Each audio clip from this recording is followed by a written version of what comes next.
तो जैसा कि कल हमने आपको कहा था कि आज लास्ट डे होगा हमारा इस भट्टी का, 7वां दिन है ना वैसे आज, परंतु मैंने देखा कि अभी 4 मुरलियां पड़ी थी, तो चारों मुरलियों को आज हम कवर करेंगे। तो इतनी भी हमको जल्दबाजी नहीं करनी है, 2 दिन में हम कंप्लीट करेंगे। 2 मुरली आज, 2 मुरली कल।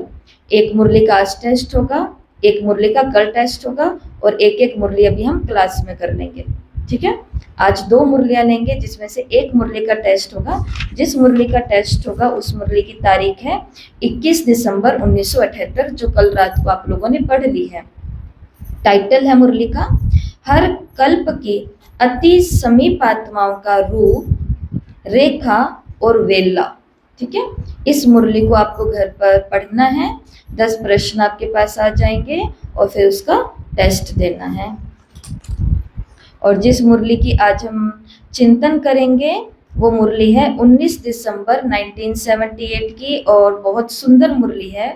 और इस मुरली का टाइटल है रियलिटी ही सबसे बड़ी रॉयल्टी है। रियलिटी, रियलिटी का मतलब सत्यता, सत्यता ही सबसे बड़ी रॉयल्टी है, रियलिटी ही रॉयल्टी है। तो इस मुरली के अंदर बाबा ने अलग अलग बातों को देखा कि किस किस चीज में हमको रियल बनना है।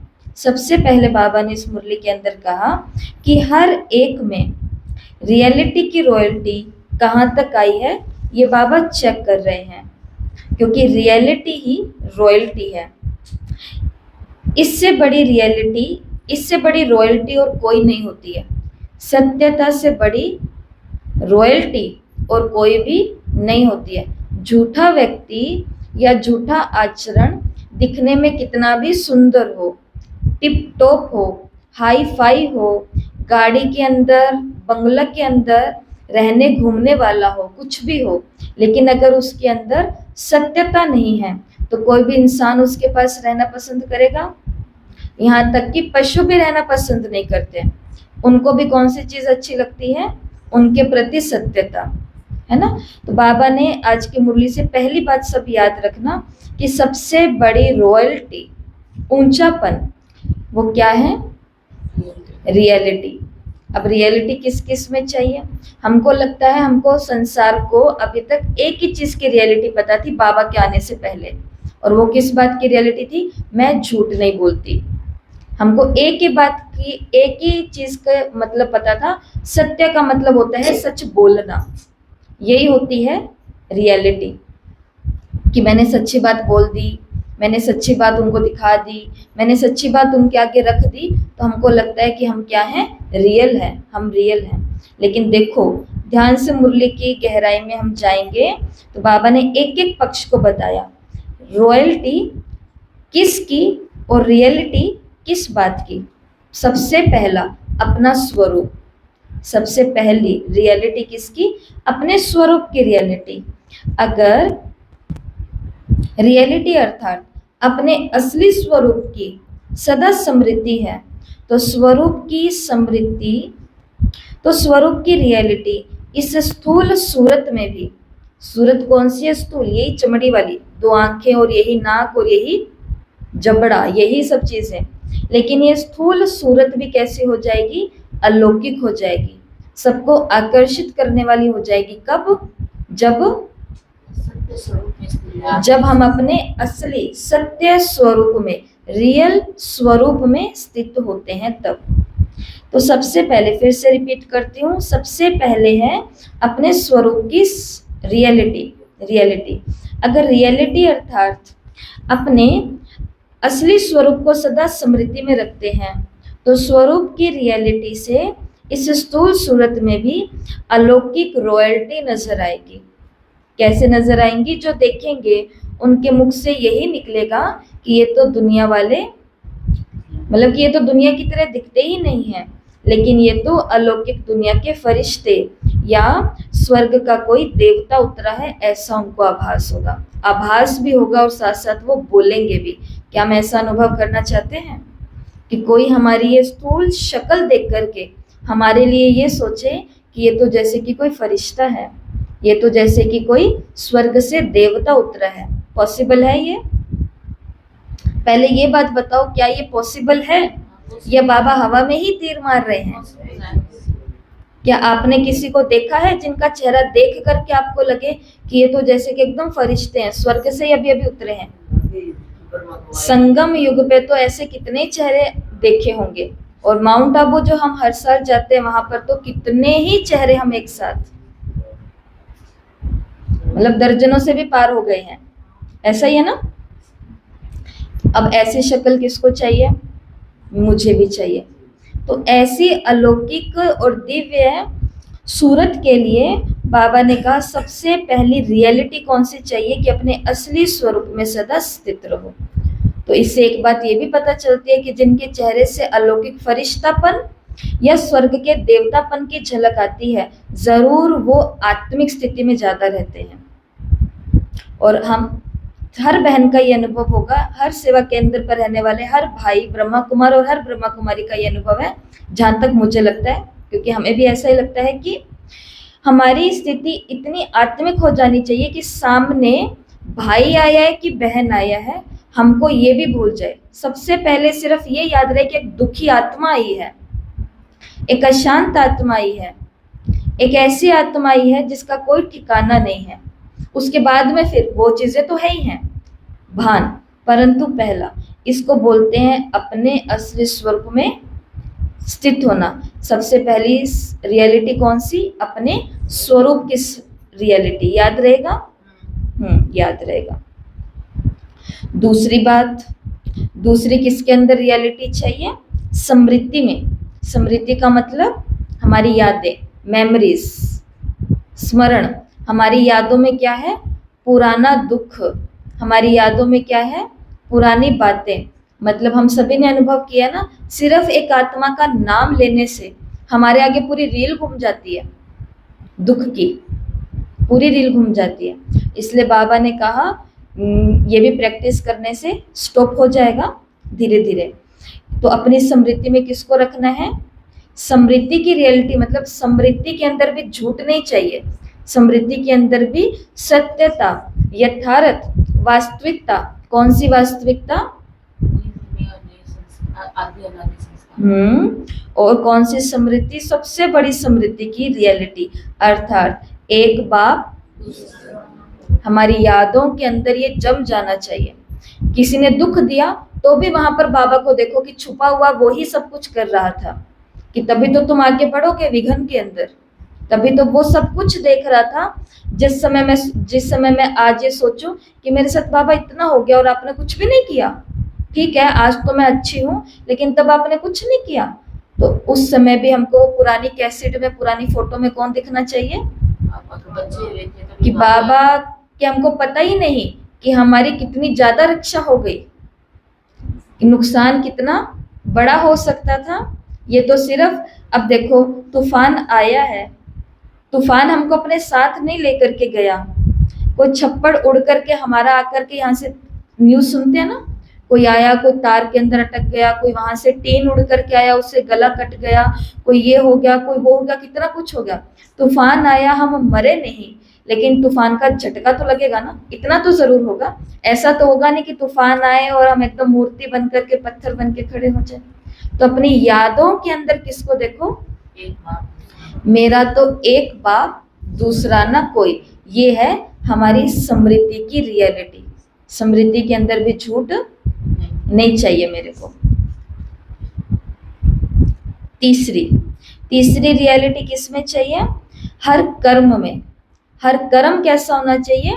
सत्य। जैसे अभी हम पढ़ाई पढ़ रहे हैं, ठीक है, सब पढ़ाई पढ़ रहे हैं, कोई सो तो नहीं रहा यहाँ पे। ऊपर से अब तो आपकी वीडियो और निकलती है, सोओगे तो पूरी दुनिया देखेगी, देख लेना।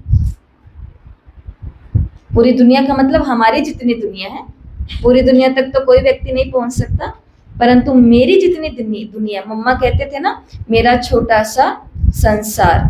तो मम्मा का संसार कोई छोटा नहीं था, बहुत बड़ा था, लेकिन बाहर के संसार को देखते हुए बस मेरा ये छोटा सा संसार है। तो इस छोटे से संसार की सारी ताजा खबर जाती है। इसके लिए अभी अभी हम टेस्ट करें, अभी अभी हम चेक करें कि अभी हम कर्म कर रहे हैं मुरली को सुनने का, है ना, पढ़ाई को पढ़ने का कर्म कर रहे हैं। क्या मेरा ये कर्म सत्य है? इसकी चेकिंग कैसे होगी बताओ जरा। आप चेक करो कि अभी मैं ये कर्म कर रही हूं या कर रहा हूं ये सत्य है। कैसे करोगे सत्य की चेकिंग कि ये कर्म सत्य है भी या नहीं है? चुप हो गए। हाँ, जवाब दे देंगे। प्रश्न पूछेंगे हम तो आप जवाब दे दोगे, इसका मतलब आपका ध्यान पढ़ाई में था। और कैसे चेकिंग करेंगे कर्म की? आप फिर से रिपीट करती हूँ, आपसे पूछ के ही छोड़ूंगी, आगे नहीं बढ़ूंगी। आप मुरली सुनने का कर्म कर रहे हैं ना? अभी हम कौन सा कर्म कर रहे हैं? मुरली सुनने का। तो अभी हम पढ़ाई पढ़ने का या मुरली सुनने का कर्म कर रहे हैं। बाबा ने कहा हर कर्म में सत्यता चाहिए। तो इस कर्म में मैं सत्य हूं या नहीं हूं, इसकी चेकिंग कैसे करेंगे? कैसे, क्या पूछेंगे खुद से? हाँ, कि मेरा ध्यान यहाँ है भी या नहीं। अगर पढ़ाई में ही आपका ध्यान है, जैसे आपका है ध्यान, इतना ध्यान है कि आपको ये भी नहीं समझ में आ रहा कि कर्म सत्य है, तो इसका कैसे पता चलेगा? क्योंकि पढ़ाई के अंदर हम लगन में हैं। जिस कर्म को मैं कर रही हूँ उस कर्म के अंदर मैं लीन हूँ, उस कर्म में मुझे आनंद आ रहा है, उस कर्म में मुझे सुख मिल रहा है, इसका मतलब वो कर्म सत्य है। समझ गए? भोजन खा रहे हैं परंतु भोजन खाते खाते दुख देने वाली बातें भी कर रहे हैं, दूसरे को दुख दे रहे हैं, या खुद दुखी हो रहे हैं, या ये देख रहे हैं वो देख रहे हैं। अन्न के साथ में संसार की सारी न्यूज़ खा ली हमने, सारा नेगेटिव अब भोजन के साथ साथ में खा लिया। उस समय तो कम से कम समाचार से और बुरी व्यर्थ बातों से हमको बहुत ही ज़्यादा बच करके रहना चाहिए। डायरेक्ट अंदर जाता है, डायरेक्ट अंदर जाता है। तो हर कर्म की सत्यता कि जब भोजन कर रही हूँ क्या उस समय सच में भोजन कर रही हूँ? नहीं कर रही, तो इसका मतलब कर्म में क्या है? मिक्स हो गया है ये कर्म। दूसरा,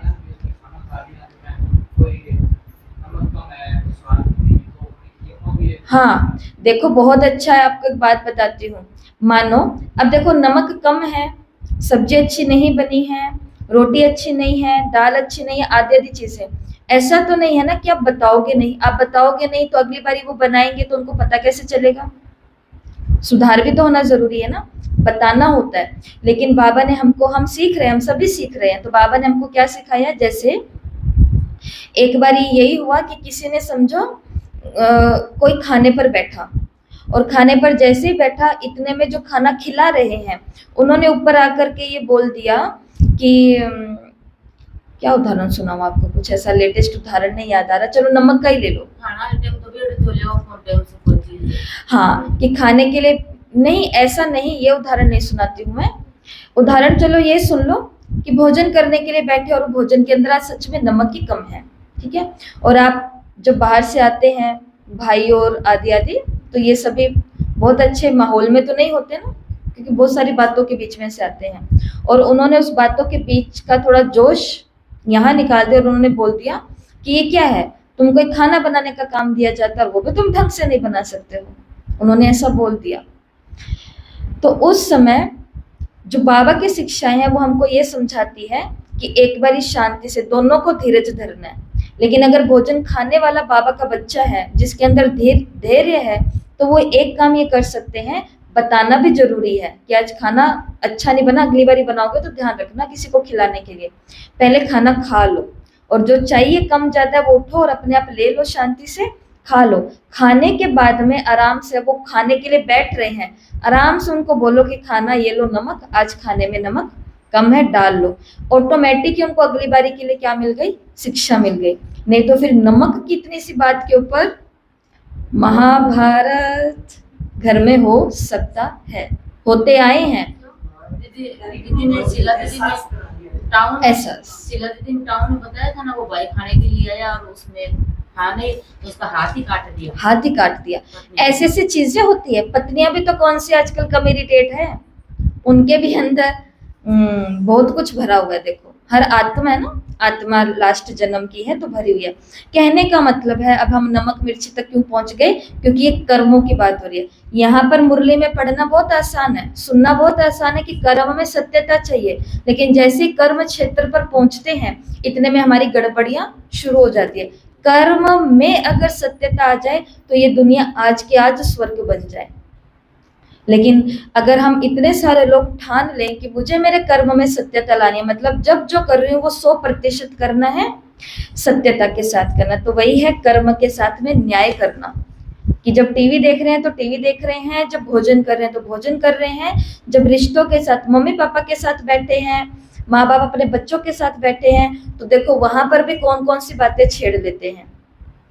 वहां पर कर्म की सत्यता का मतलब है बच्चा बड़ा हो गया है, माँ बाप बुजुर्ग हो गए, तो माँ बाप के पास बैठेगा, दवाई का पूछेगा, स्वास्थ्य का पूछेगा, नींद का पूछेगा, खाने पीने का पूछेगा, कपड़े लत्तों का पूछेगा। बच्चे छोटे हैं, माँ बाप अभी बड़े हैं, बच्चे तो छोटे ही है ना, तो उस समय माँ बाप का क्या कर्तव्य, बच्चे से ये नहीं पूछना कितने नंबर आए, उसके कितने नंबर आए, खाने में आज कैसा लगा, वो आज खाने में क्या लेकर के आए। कंपटीशन की भावना, ईर्ष्या यहीं से टलनी शुरू होती है। तो कर्म की सत्यता का मतलब बच्चे से बच्चे जैसी बात पूछना, तुमको अच्छा लग रहा है लाइफ में, जिंदगी में मजा आ रहा है, खुश हो तुम हमसे, प्यार करते हो तुम हमको, या कोई और भी तुमको अच्छा लगता है। ऐसी बातें अपने नन्हे मुन्नों से बचपन में ही पूछनी शुरू कर दी जाए तो बड़े होकर के वो खुद ही बता करके जाते हैं। इसको क्या बोलते हैं, तीसरी चीज कर्म की सत्यता। और फिर अब हम ज्ञान मार्ग में आ गए हैं तो हम तो हर चीज को समझ सकते हैं। हमारे लिए कर्म की सत्यता की परिभाषा थोड़ी ऊंची हो गई है। हम हर कर्म में सत्य तब माने जाएंगे जब वो कर्म तो एक्यूरेट है ही, लेकिन उस कर्म के पहले हमारे साथ में कौन सा साथी खड़ा हो। भोजन बनाने के पहले बाबा, भोजन खाने के पहले बाबा, क्लास में आने के पहले बाबा, सेवा करने से पहले बाबा, सेवा के लिए जाने से पहले बाबा, कुछ देने से दो भी तो ऐसे नहीं दो। जो भी भाई बहनें सुन रहे हैं वो सभी ध्यान देंगे, हर एक सेवा केंद्र पर आप जाते होंगे अपने अपने, तो जब हम सेवा केंद्र पर जाते हैं और हम कणा दाना, जैसे आज साकार मुरली में बाबा ने खाने पीने की चीजों की बातें करी, बाबा धन की भी बातें करते हैं, बाबा कपड़ों की बातें करते हैं, बाबा कहते हैं कि बच्चे आते हैं बाबा के लिए चोला पजामा और ये लेकर के आते हैं, तो बाबा ने कहा मुझे नहीं चाहिए, तुम रथ के लिए लेकर के आते हो, आदि आदि चीजें। तो हर चीज जो हम देते हैं ऐसे करके, तो हमको ये पता हो कि हम ऐसे दे रहे हैं, लेकिन वहां जो बैठे हैं वो ऐसे लेने के लिए नहीं बैठे हैं। हम अपना, भगवान ने जो इतना सारा दिया वो थोड़ा सा अपनी कृतज्ञता अर्पण करने के लिए जा रहे हैं कि तेरा धन्यवाद, तूने हमें इस लायक बनाया, तेरा तुझको अर्पण क्या लागे मेरा।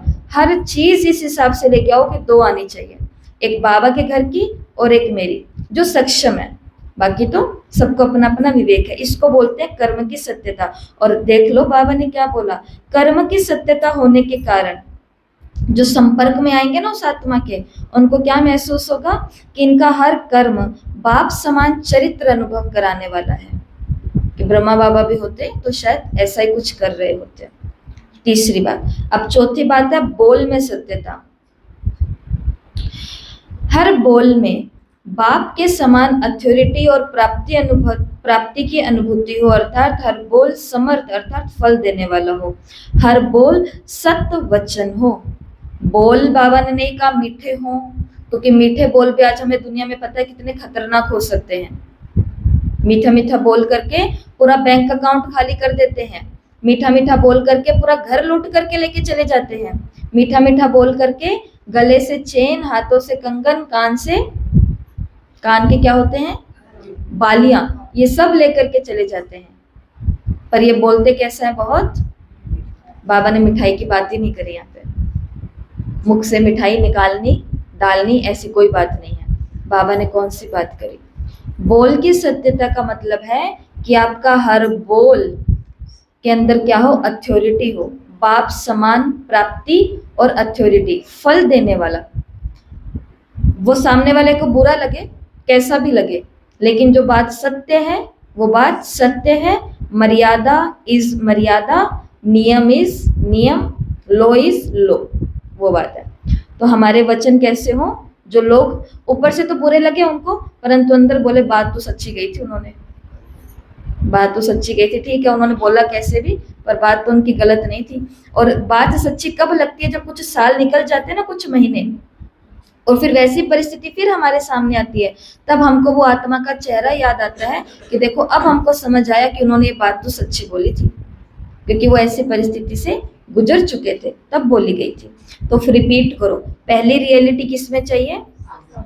अपने स्वरूप में। अपने असली स्वरूप में रहेंगे तो सामने वाले को क्या दिखेगा? कि इनका चेहरा अलौकिक फरिश्ता है और वो स्वर्ग से उतरा कोई देवता है। दूसरी रियलिटी किस में चाहिए? समृद्धि में। कौन सी बात याद रहनी चाहिए? एक बाप दूसरा ना कोई। तीसरी रियलिटी हमारे कर्म में। कर्म कैसे हो? सत्य हो, इतने सत्य हो कि कोई भी संपर्क में आने वाला व्यक्ति देख करके सोचे कि इनके कर्म तो बाप समान चरित्र का अनुभव करा रहे हैं। और चौथा बोल, हमारे बोल के अंदर बाप के समान अथॉरिटी हो, प्राप्ति अनुभव कराने वाले बोल हो, फल प्राप्त कराने वाले बोल हो, और वो बोल सुन करके लोगों को क्या लगे? सत्य वचन, कि ये बोल कैसे बोले आपने? सत्य। चौथी रियलिटी किस में चाहिए? चौथी रियलिटी चाहिए संग में, संपर्क में। पांचवी होगी? हाँ जी। तो पांचवी, तो इसका मतलब आप सच्चा कर्म कर रहे हो, तो देखो आपको याद रहा कि 4 नहीं 5।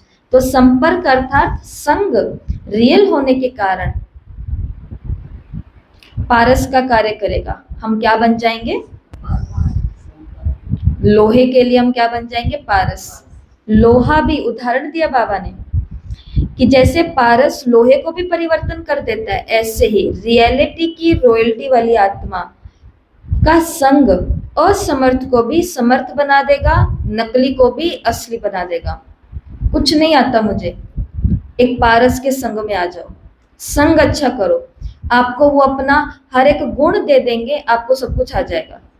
असमर्थ आत्मा जो कल तक ये कहती थी मैं तो ये नहीं कर सकती, मैं तो ये नहीं बोल सकती, मैं तो ये नहीं, मैं तो ये नहीं, वो आत्मा उस संग के प्रभाव से क्या बोलना शुरू करेगी और करना भी शुरू करेगी।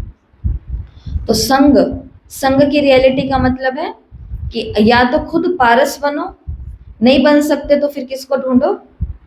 जो पारस है उनको ढूंढो। तो संग, इसके लिए संग की क्या करनी है? बहुत। देखो संग अगर हमको लोहे से पारस बना सकता है, तो क्या संग पारस से लोहा नहीं बना सकता?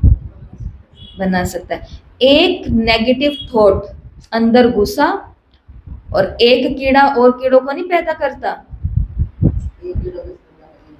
10 पैदा करेगा, और वो 10 100 को करेंगे, और धीरे धीरे उस मनुष्य से तो ज्यादा करते हैं।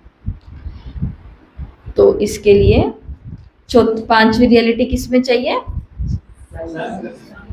हाँ, हंसी की बात नहीं है, सच्ची बात है। संग में क्या चाहिए हमको?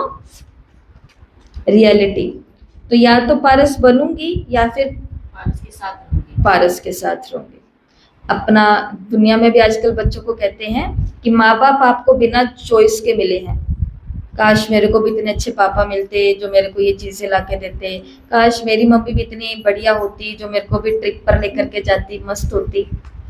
माँ बाप तो नहीं मिले अपने मन से, आगे के रिश्ते भी मिलेंगे तो हो सकता है वो भी लिखे हुए वो भी ना मिले, अपने मन से कुछ भी हो गया। परंतु कौन सा रिश्ता है दुनिया में कहते हैं जो व्यक्ति अपने आप चूज करता है? दोस्त। वो मित्र होता है जो व्यक्ति खुद चूज करता है। अब चूज करने के अंदर भी अगर उल्टा पुल्टा चूज कर लिया तो सारा जीवन बर्बाद, ना केवल खुद का परंतु हमारे अभिभावकों का भी, घर तबाह हो जाता है। लेकिन अगर एक अच्छा दोस्त मिल गया तो क्या बोला इधर, नकली भी असली बन जाता है, असमर्थ भी समर्थ बन जाता है। ठीक है, और ऐसी बाबा ने रियलिटी बताई। नेक्स्ट रियलिटी है हमारी दृष्टि की, नयनों की। बहुत अच्छी बात बाबा ने कही। और ऐसी आत्मा के रियल और रॉयल नयन अर्थात दृष्टि, दिव्य दृष्टि जो होगी ना, वो जादू की वस्तु के समान काम करेगी। आंखें क्या बन जाएंगी? जादू की वस्तु बन जाएगी। अभी अभी, और अब देखो आंखों से क्या क्या हो जाएगा। क्यों कहते हैं कि ब्रह्मा कुमारियों की आंखों में मत देखना, ये जादू कर देंगी। तो वो कोई और जादू की बात है, वो घर छुड़ाने, घर टुटाने और भगाने, ये कराने वो कराने का जादू नहीं है। ऐसा जादू तो वो करती तो सबसे पहले अपने लौकिक परिवार वालों पर करती, वो तो ज्ञान में आए ही नहीं आज तक कभी। ये कोई और जादू की बात है। जो रियल और रॉयल आत्मा होगी उसकी नयन क्या बन जाएंगे, दिव्य दृष्टि के जादू की वस्तु बन जाएगी। और उसके अंदर क्या क्या दिखाई देगा, पूरा पहरा, जल्दी जल्दी पढ़ूंगी। अभी अभी मुक्ति दिखाई देगी और अभी अभी जीवन मुक्ति दिखाई देगी। आत्माओं को लगेगा बस अब हम इनके पास आ गए ना, अब तो हम पहुंच ही जाएंगे कहाँ हमको पहुंचना है। तो अभी अभी लाइट अंतिम जन्म का और अभी अभी फर्स्ट जन्म का स्पष्ट साक्षात्कार कराएंगे। हम सोहम के जादू के मंत्र का अनुभव कराएंगे। 84 जन्मों का ज्ञान स्मृति में दिलाएंगे। कौन, ये नयन, ये नयन। अभी अभी स्थूल वतन संगम युग के सुख की अनुभूति कराएंगे और अभी अभी सूक्ष्म फरिश्ते स्वरूप का अनुभव कराएंगे। अभी अभी परम धाम निवासी आत्मिक स्वरूप का अनुभव कराएंगे और अभी अभी स्वर्ग के सुखमय जीवन का अनुभव कराएंगे। 1 सेकंड में इन चारों ही धाम का अनुभव कराएंगे। ये है जादू मंत्र। तो ऐसी आंखें बनाना चाहते हैं हम कि कोई आए एकदम दुख के अंदर, आत्माएं आती हैं ऐसे जैसे कि बस ये पहुंच गई है डेड बॉडी की तरह, और 1 ही घंटे के अंदर अंदर तो उनकी आंखें भी चमक जाती हैं और बत्ती से भी दिखने लग जाती है, और अगले दिन तो ऐसे आते हैं जैसे कि बात ही नहीं पूछो। हमको अपनी ऐसी आंखें बनानी है ना, तो उसके लिए इन 5 चीजों को लागू करना है। ये 5 चीजों के रिजल्ट है ये दृष्टि। अब मुरली की थोड़ी सी गहराई में जाना, इस मुरली में नहीं है गहराई, पर हम जाएंगे उस बात की डिटेल में जो बाबा ने हमको और मुरलियों में बता दी है। बाबा ने भविष्यवाणी की है, अंत काल के अंदर कोर्सेज नहीं रहेंगे, मुरली क्लास वाणियां नहीं रहेंगी, ज्ञान सुनने सुनाने का टाइम भी नहीं रहेगा, क्योंकि बहुत दुनिया की हालातें, बहुत हम सोच भी नहीं सकते, इतनी हमारी बुद्धि भी नहीं है, उतना इस दुनिया का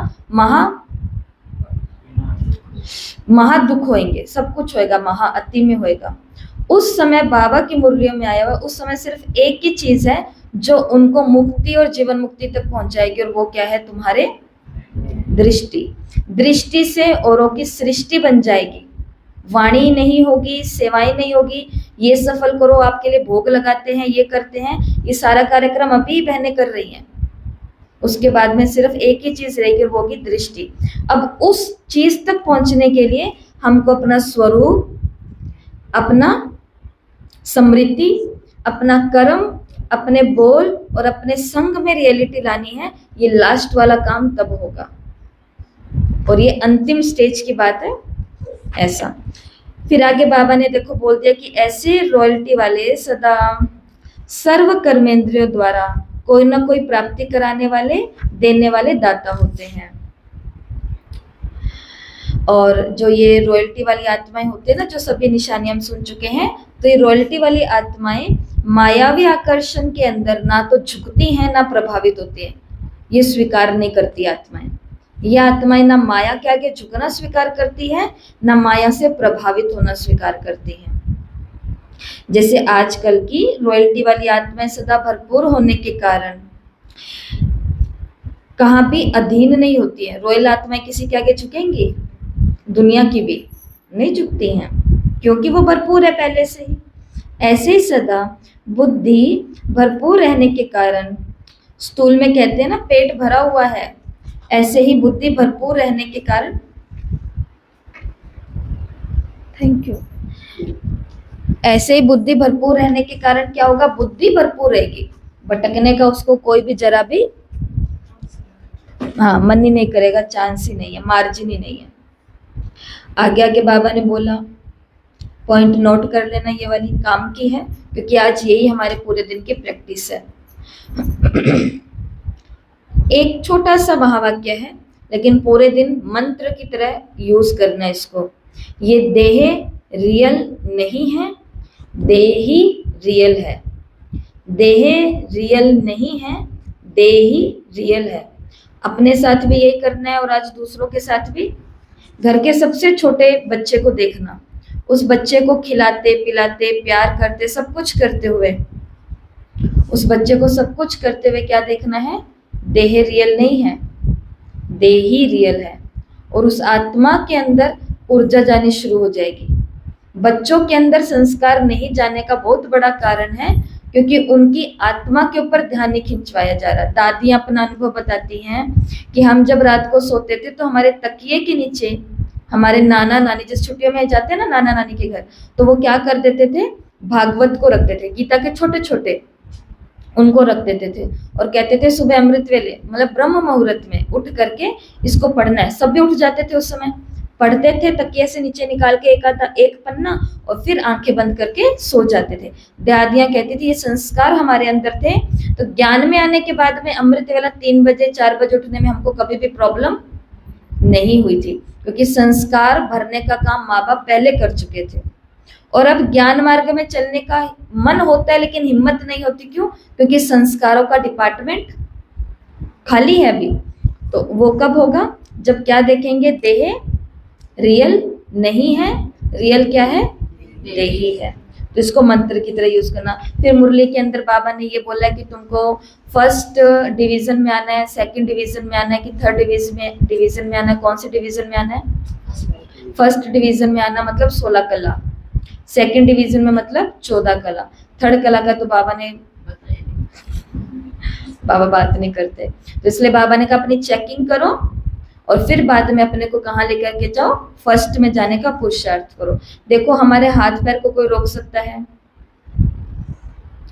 रोक लिया समझ लो, हमको सब चीजों से रोका जा सकता है, लेकिन इसको रोका जा सकता है? तो पुरुषार्थ सारा यहीं से करना है, यहाँ वाले बंधन तो फिर टूटते हैं। फिर आगे आज की मुरली हम हमारे लिए खास इसलिए हो जाती है क्योंकि बाबा ने 2 पार्टियों से मुलाकात की और दोनों पार्टी में हमारा फायदा, एक है पंजाब और एक है राजस्थान। हमें फायदा इसके लिए है क्योंकि दोनों में ही बाबा ने वरदान ही वरदान दिए। एक में बाबा ने महिमा बताई है, पंजाब की भूमि की महिमा बताई है कि वहां पर क्या क्या होता है, और एक तरफ बाबा ने राजस्थान का महिमा होने वाली है, अभी नहीं है, वो सब कुछ बताया है। तो क्योंकि हम हनुमानगढ़ के अंदर रहते हैं तो हम क्षेत्रफल की दृष्टि से तो राजस्थान के हैं, तो हम राजस्थान के कहलाते हैं, परंतु बाबा के जोन के हिसाब से, यज्ञ के हिसाब से हम कहाँ के हैं, पंजाब के हैं। तो हम दोनों की ही मेन पॉइंट्स को सुनेंगे। बाबा ने कहा पंजाब की धरनी का विशेष महत्व क्या है, क्योंकि वो एक विशेष धर्म को लिए हुए है। पंजाब का धर्म कौन सा है? सिख धर्म। और वो धर्म ऐसा था जिसने बहुतों की रक्षा करी, मतलब अपने बच्चे गुरु गोविंद स्वामी जो 10वें गुरु होकर के गए हैं, 4 साहेबजादे, तो उनकी कुर्बानी तो सब लोग सुनते हैं। ऐसे एक नहीं, ऐसे कितने होकर के गए होंगे जिन्होंने कुछ भी नहीं सोचा औरों की रक्षा के लिए। तो फिर बाबा ने उसकी तुलना करते हुए पंजाब के हम बच्चों का, हम बच्चे तो नहीं है इस लिस्ट में, दादियां ही थी उस समय, तो दीदी मनमोहिनी को बाबा कह रहे हैं कि पंजाब की भूमि की ये विशेषता है कि एक तो यहाँ से सनातन धर्म की स्थापना करना, इसको सामना करने में विजयी बने, क्योंकि बहुत पेपर आए थे शुरू में, जिसमें पंजाब की धरनी की विशेषता चरित्र में है कि चारों ओर हंगामे में आग के बीच में से थोड़े बच्चे विजयी बनकर पंजाब में भी विजय का झंडा लहराया, हिंसक धरनी के ऊपर अहिंसक का विजय फहराया। तो ये पंजाब की धरनी का चरित्र विशेष रूप में गाया जाता है। दूसरी विशेषता, पंजाब में नदियों की बहुत गायन है, नदियों का। और तीसरी विशेषता, पंजाब जो बाबा करते हैं, पंजाब के अंदर महादानी भी निकले। कैसे निकले? क्योंकि पंजाब की धरनी कन्या दान करने में श्रेष्ठ निकली, कन्या का दान।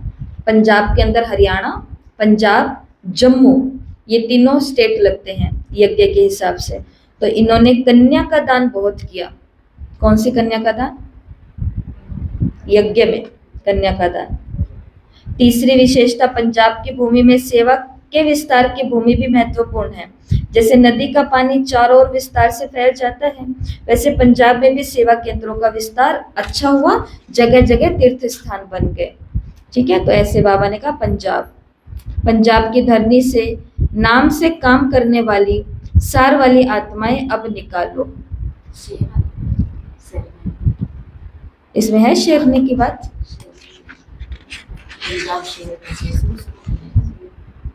तो बाबा ने